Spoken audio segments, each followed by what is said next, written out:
really lucky today, you may even see a black crow standing on the field. Should it have its wings spread out space, then it just probably should be like it. What you are unlikely to see is exactly what in the river. There used to be two main types of fish on the river, called on the license of course. Below the weir, in the lower reaches of the river, salmon fishing was undertaken commercially for decades. In common with most rivers on the western coast of the British Isles, the River Dee at one time saw huge numbers of salmon returning regularly to spawn upstream. In 1997, for example, the salmon were so numerous on their return to the sea after spawning that some mistakenly left them to land the boat up to the quayside. Of course, people were standing citizens who cruised this segment of the river, thus allowing them to continue their trade. In more recent times, the National Environment Agency brought up all the traditional fishing concessions in order to dissuade fish runners for sending commercial salmon fishing below the weir. In more recent times, the National Environment Agency brought up all the traditional fishing concessions in order to dissuade fish runners for sending commercial salmon fishing below the weir. Above the weir, coarse fishing still cultivates using modern lines. The River Dee is home to many fish, including the likes of jug, perch, perch, dace, bream, pike, and salmon. On the subject of boating, many people know that Chester holds the distinction of having the oldest regatta in the country. In 1814, more than 10,000 oldest regatta in the country. Which country? Oh la la. The following year he escaped from captivity and regathered his scattered forces only to suffer another devastating defeat at the Battle of Waterloo. Naturally, Chester celebrated once more with yet another battle. Cambridge held its first regatta in 1829, while its Henry on Thames, generally regarded as a business principle of the International Rowing League, held its first regatta. Oh yes. For the moment, ladies and gentlemen, there will be a short break in the country. Oh, we're going to have a break. A break, apparently. A break is a break. You know, stop. I'm busy videoing, so you will be on YouTube. Without any names. You're going to have this YouTube. You'll be on YouTube. Well, it's the river I'm filming, not you. I'm not so interested in you as the river. Chester Motorboat Club. Oh, horrid things. That's a vegan dog. Mine will be up. Doesn't really matter, she's not a real dog. Exactly.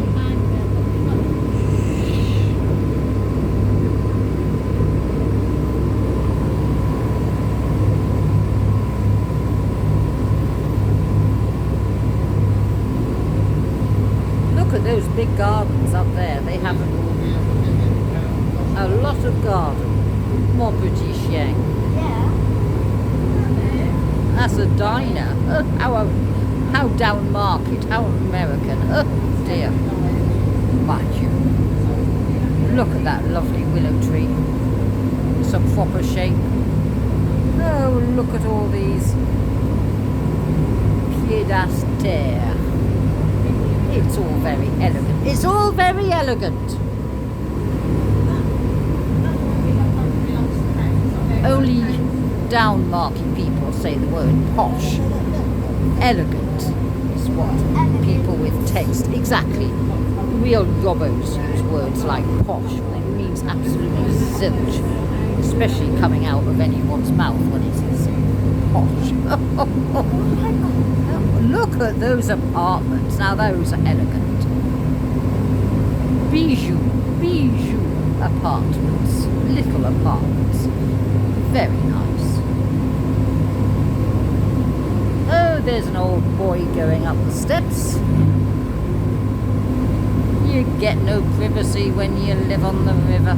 That's all right. It wouldn't be for people who live behind triffid hedges. Oh, look at palm tree. Oh, I say, we're on the Riviera, my little vegan puppy. That looks like it needs a good clean. I know it does. Doesn't it look dirty? I mean, people really are. Oh, dear, dear. Oh, look at that enormous glass. That's a huge conservatory. That beautiful window. Oh, it's beautiful, yes. As the vessel turns to begin the return part of your cruise, Oh, look at that take note of the large tiny white little thing. building with the very long window. It is known as Carlton Villa. The Carlton site of a Villa. Roman villa almost 2,000 years ago. Oh. And it's still possible to see part of its base below the modern foundations. Oh. Carlton Further Villa. upstream is a stretch of water, known locally for quite obvious reasons as the long Oh my God, Lake take it off. What? Many British rivers do not have stretches quite like this, and consequently What? many international What? road teams, including the junior members of the British national team, That awful regularly woman. visit the practice. Sure to join the guests. A Yes. little further beyond this straight section, How the river about begins break? to twist and turn. Hey? We're having a break. Well, I thought he said something about a break, but obviously The family's name is Grosvenor, and the Grosvenor. present Duke owns some 11,000 acres. he's on about the Duke of Grosvenor. Where are the His home toilets? is known as If you want a toilet, there's one over there. Do you want one? Yeah. The original Just in Grosvenor that were corner actually there. built in the concrete Yeah, I've said it 3 times. Off you They go. control most of the land around Right, Chester. I can have the window seat now. Not only are they the biggest landowners in Chester, Doing but it. also in London, with properties in areas such as Grosvenor Square, Belgravia and Mayfair. As the vessel moves on downstream, almost immediately note the large glass-fronted building on the right-hand side, Where's? known as the Red House. The red house. It was actually painted a vivid red until quite recently, but toned down to its present colour to blend in more naturally with the river environment. There has been a public house on this site since 1850. A tea room was installed in its riverside gardens in 1890, followed by a ferry service which operated from 1900 until the early 1950s. Today it is a modern restaurant. A little further on, note the large apartment block. Built in 1979, it is known as Riverside Court. Riverside From Court. 1868 until the 1970s, this was the site of another public house and lodgings known as the White House Hotel. The hotel provided rowing boats for hire, and it too ran a ferry service until the onset of the Second World War. Beyond Riverside Court, and continuing for quite some distance on the right-hand side, look out for some riverside wooden cottages, which were once part of the property of the large houses to the rear. Over the years, many of these riverside holdings have been sold off. Prices vary considerably depending on their size and quality, but are quite expensive, considering that the owners cannot live in them and insurance is difficult because of the likelihood of flooding.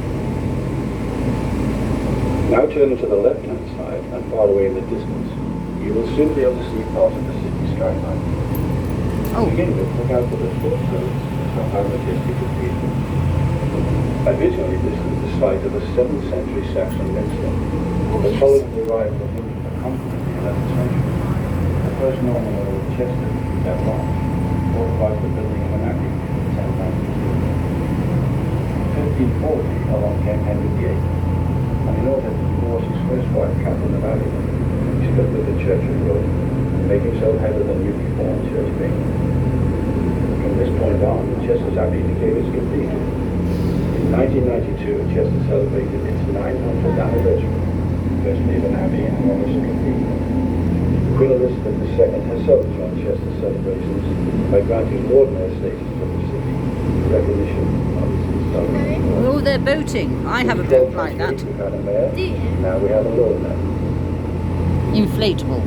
Just to the left of the cathedral, We will not here, it's too dirty. We're in the Welsh lakes, yes. seat of local government since I wouldn't want a boat here.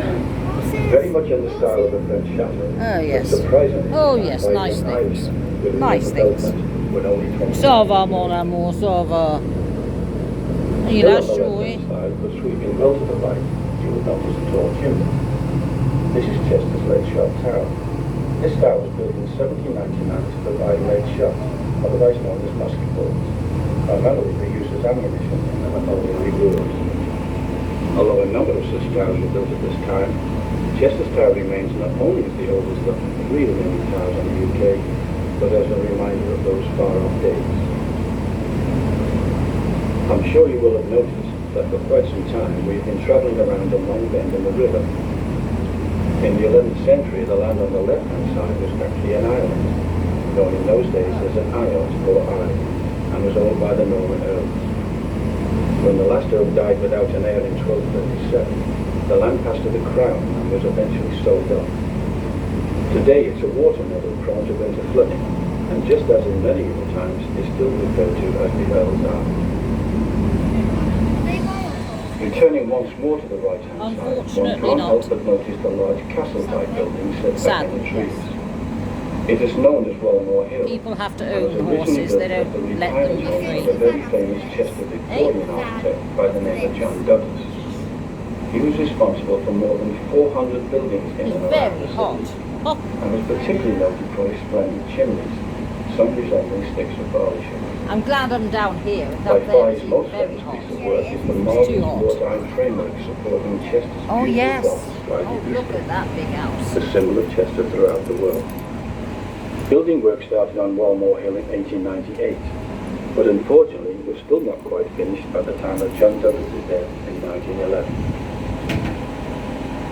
This particular structure of the river is known as Dee Ford, and was the site of a Roman ford way back in the 1st century AD. It's quite shallow here even today, and it's still possible to walk across at this point. Look at those without hitting clouds one's up head. there. Beautiful. The Now- white clouds.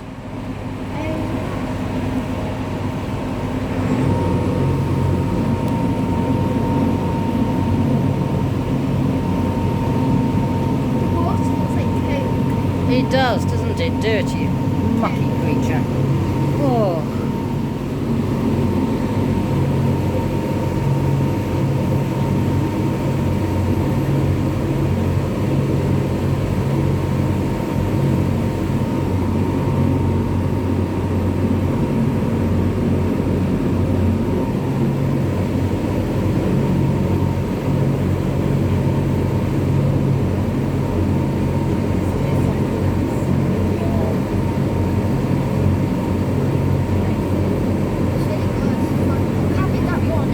Oh yes, that's lovely. That's absolutely lovely. Now in view on the right-hand side is a splendid 19th century green building Yes. with a red roof.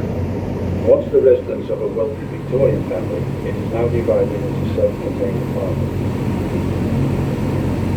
Many of the buildings from this point on were constructed around the mid-19th century, in most cases for the wealthy people of the day.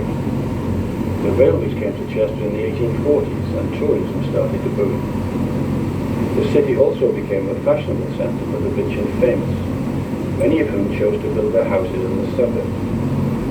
This particular area, known as Borden, approximately 1 mile from the city centre, was just one of them. Today, many of the buildings have been split into apartments or taken over by various business concerns. Ça va, chercher. This suburb was also very significant 2,000 years ago. The Romans of the day discovered natural water springs in the vicinity and pumped their supplies into the city by means of lead pipes and an Mon aqueduct. amour, c'est le Our meilleur modern des city chiens, today ça. takes some of its water supply from this same area. Shortly coming into view on the right-hand side, but standing out very prominently, is the lovely church of St. Paul. Although initially built in 1830, it was comprehensively restored in 1876 by that same previously mentioned Victorian architect, John Douglas. Between the church and the buildings below is a small lane known as Barrow Hill. Today, the lane is not visible from the view, but in medieval times it ran all the way down to the river's edge. To explain this strange lane, one has to go back to that period and the practice of witchcraft. Ladies, under suspicion, were brought here, tied into a barrel, and then rowed down the hill into the river.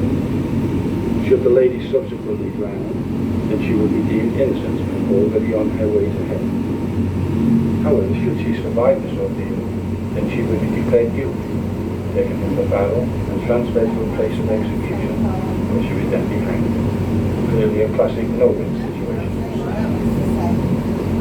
Just a little distance beyond the church, look out for an overgrown, uncultivated area known as Hammond's Hill.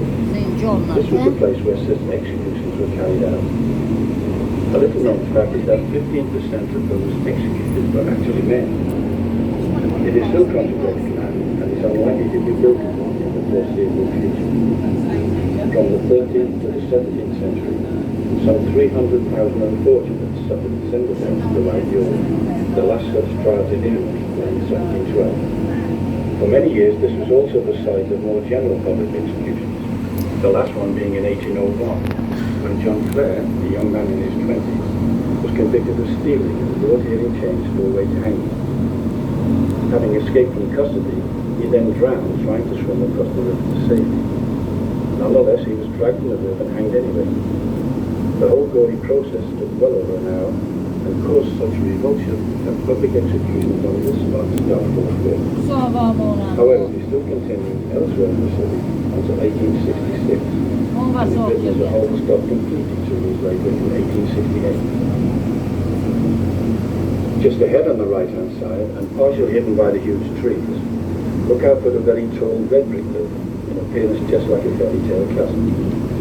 This was once the home of the author Thomas Hughes, who amongst other literary works wrote Tom Brown's Schoolboy. Published in 1856, it recounted some of his Tom Brown's experiences. School Days author, Tom Hughes, As a member of the lived legal here. profession, he moved to Chester in 1882 I didn't as a know. court judge, and had this beautiful mansion built overlooking the river, where he lived until his death in 1896. Oh, that's the Buckingham mansion. House was named after the town in Berkshire, where he was born in 1822. Now look out for what appear to be some lovely Georgian buildings on the right-hand side. Known as Diva Terrace, they were actually Yes. built by the Victorians. Oh, yes. Diva was the name given to the city 2,000 years ago by the Romans, in honour of the Sunday goddess of this very sacred Bust of city, the Queen which you over are now there. sailing. Ridiculous and an element. We now come to Grosvenor Park on the right-hand side. Ah, This 20-acre plot of land was given we're off to the people of park in a Chester minute after 1866 this by Grosvenor Park. Richard We need Grosvenor, some water the though. second Marquess of Oh, I'm sure that many of you will be surprised to know that the very first public park in the world was laid out in Birkenhead. That's how first northern public Chester crossed park the in the river. world. Birkenhead, oh for It was heaven's landscaped sake, in what 1847 nonsense people by invent. Joseph Paxton. You know, the That world very same architect was a who park, started the a lot London beyond School people of call Art, them after parks. the Great Ha! Exhibition of That's 1851. unbelievable. Claim to this, that and the other. No, isn't it a pretty view though? It is. I'm not listening to that idiot talking. Very shortly, on the right-hand side, you will see some Oh, of he said Chester's the premier first road public clubs. park in the world was in Birkenhead, as if people didn't have natural parks since prehistoric times. The King's School, formed in 1887, Oh, King's is School. also the oldest school in Chester. Older school in The king Chester. in question was Henry VIII. Henry And VIII. following the dissolution of the abbey, the school was founded in 1541 in the newly formed cathedral. Oh, there's some initially for ladies the education rowing. of 24 poor and friendless boys. By 1960, the school had expanded significantly, causing a move to new premises just south of the city. In 2003, the school became fully co-educational. Beyond the Boathouse Inn, dating from Co-educational, what does that mean? All sexes. Using the family name Chester of Rowing Club. was a state license. King's School Rowing Club. The large buildings on the left-hand side were built from the mid to late 19th century, once again for the wealthy people of the day. Nowadays, many have been converted into nursing homes and the like. Way. With the arrival of the railways in the mid-19th century, some people flocked to the city. Many of the rich people naturally chose to live in the suburbs next to the river, just We're like the nearly area there. of Queen's Park on the left. And in 1852, Et voila. the present place to visit in 1923. There we go. Some We're of you done. may have seen or heard of Brownsby Park Historic Assembly. Oh yes, Founded by Browns. Susanna Brown in the late 18th century. Susanna Brown. Later went on to become one of the best shops in the north of England. It was this same family who in the 1880s provided funds for necessary restoration work and the planting of the grove of lime trees, which you can see all along the right-hand side of the river. Today the area is simply known as the Groves. On the left-hand side, immediately opposite the landing stage where you board the vessel, look out for a very large building on the table. The original building was taken to a water tower belonging to the Scottish, and the headquarters of the Army Western Command. The Army moved out in Morgan, 1997. don't push me. If I drop the camera, that's all the wasted videoing time. That's the suspension bridge. Training college since And then we get the Chester Bridge, and then we get the Grosvenor Bridge. He's half asleep. In the distance, note the Old Dee Bridge. Built in the 14th century, it replaced a number of partly wooden structures. 14th century. Vulcan, stop poking There me. is recent archaeological evidence that parts of the space Stop. are a Roman outfit. Stop. 2 minutes. Give him a pet because he's In getting on my nerves. 1826, the structure was widened for pedestrian traffic, and in 1886, told the final halt. Oh, here we go. Where we started Just from. before the bridge is the weir. Built by the Norman Earls of Chester in the 11th century, it served two main purposes. Firstly, to keep a constant depth in the water of the weir. Secondly, to provide water power for them. Well, what do you reckon? It's pretty big river. It seems bigger when you're on a boat than when you're driving over it. Well, ladies and gentlemen, that's all we have time for. On behalf of It's Chester huge, Boats, yes. I would like to thank you all for sailing with us today. Is it raining? If you have enjoyed the That's cruise the in spring. Coventry, then why not tell your friends? And if possible, please Jackie. let us know on Chester Boat's social media channels. I also hope that you continue to enjoy the rest of your stay in Chester. On a final note, that I please ask you all to remain seated until the vessel is firmly and safely tied up on the landing stage. You have to stay seated about me. You'll get Madame Gestapo otherwise round here.